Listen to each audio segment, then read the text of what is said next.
Alright, this video is going over chapter 4, program 4, where you have to take out all the vowels. So I want to make a new string that doesn't have the U, the E, the I, right? So take out all the vowels in a string. So kind of the first thing to realize is you have to loop through the letters one at a time.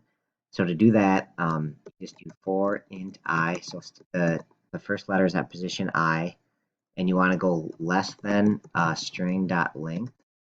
So remember, length will get you all the number of letters, and you want to stay below that because the indexes go from 0 to 1 less than that. So you just stay less than the length and you're fine. Go plus plus plus plus I. So you go up by 1 each time.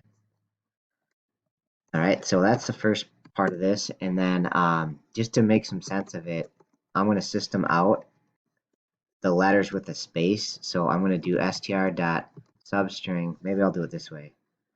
I'll do it in 2 steps here. I'm going to use string letter equals str.substring, and we go from position I to I plus 1. That gets you 1 letter at a time.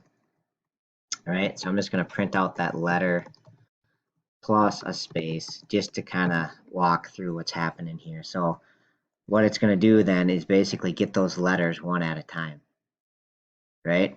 And so the trick is to removing them is basically you want to make another string called the result that's blank. Okay, and then each time you hit a letter, if it's not a vowel, you want to add it to that string.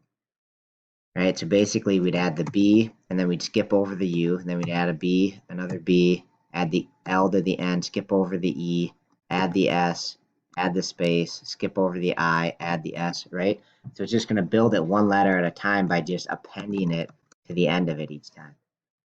Okay, so as you loop through your letters, right, the string starts blank, and then as you loop through your letters, basically I want to do if it's, and I'll kind of leave this to you. You've got to write a little code here. If it's not a vowel, then we want to add it. So then we want to do result plus equals the letter. So we're going to add it to the end.